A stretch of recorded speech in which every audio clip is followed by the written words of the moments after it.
Halo, nama aku Nathanael Chandra. Aku dari Fakultas Ekonomi Bisnis, Prodi Manajemen. Aku mau jelasin tentang e-commerce yang udah aku rangkum.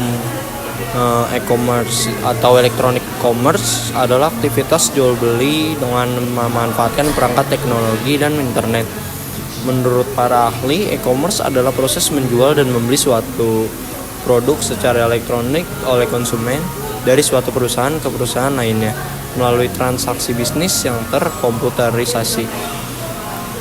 Jenis-jenis e-commerce yang pertama itu business to business. Business to business adalah bentuk jual beli produk atau jasa yang melibatkan dua atau beberapa perusahaan yang dilakukan secara elektronis. Yang kedua itu business to consumer. Business to consumer itu ialah bisnis yang dikerjakan antara pelaku bisnis dengan konsumen. Yang ketiga itu consumer to consumer. Consumer to consumer itu jenis e-commerce di mana pelakunya adalah sama-sama pelanggan atau konsumen. Yang keempat consumer to business. Consumer to business itu aktivitas bisnis yang terjadi di antara produsen dan konsumen. Manfaat e-commerce yang pertama, jangkauan pemasaran luas, bukan non-stop 24 jam, hemat biaya operasional, efisiensi promosi. Selain penjual, keuntungan juga diperoleh oleh pembeli. Keuntungan e-commerce untuk pembeli itu yang pertama, pemudahan dalam berbelanja. Yang kedua, jenis produk beraneka ragam. Yang ketiga, keleluasan memilih produk. Yang keempat, menghemat waktu. Contoh-contoh e-commerce itu, perkembangan e-commerce di Indonesia sudah sangat pesat ya, terutama setelah menginjak tahun 2000-an. Berikut adalah contoh bentuk-bentuk e-commerce yang saat ini masih banyak digunakan. Yang pertama, iklan baris. Iklan baris adalah contoh e-commerce sederhana yang sering jadi pilihan para pelaku usaha. Lewat iklan baris, seseorang atau perusahaan bisa mempromosikan barang atau jasa yang hendak dijual kepada konsumen. Yang kedua itu online shop. E-commerce yang juga banyak ditemukan adalah online shop atau toko online, baik berupa website maupun lewat media sosial.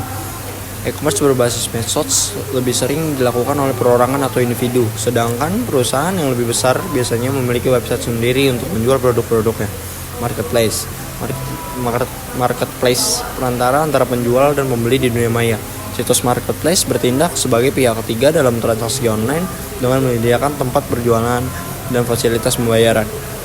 Dibandingkan dengan dua bentuk e-commerce sebelumnya, marketplace menawarkan produk yang jauh lebih beragam. Jenis-jenis marketplace itu, yang pertama marketplace murni.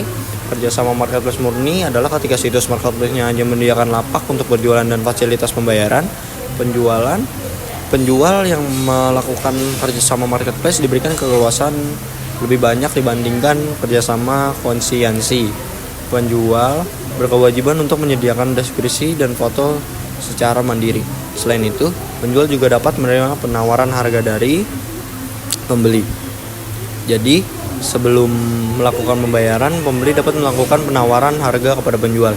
Setelah mendapatkan harga yang disepakati oleh kedua belah pihak, pembeli bisa mengirimkan sejumlah uang ke rekening yang disediakan marketplace. Contoh, marketplace Indonesia yang populer dengan jenis kerjasama pertama adalah Tokopedia, Bukalapak, Elevenia, Belanja, dan Blibli. Marketplace konsiansi, jenis kerjasama yang kedua adalah konsiansi atau istilah mudahnya adalah titip barang. Jika penjual melakukan kerjasama konsiansi dengan situs marketplace, ia hanya perlu menyediakan produk dan detail informasi ke pihak marketplace. Salah satu contoh marketplace yang menyediakan kerjasama konsiansi adalah Jalora. Contoh marketplace lain yang menggunakan jenis kerjasama ini adalah Berry Benka. Perbedaan marketplace dengan online shop. Marketplace dan online shop adalah dua platform yang berbeda ya.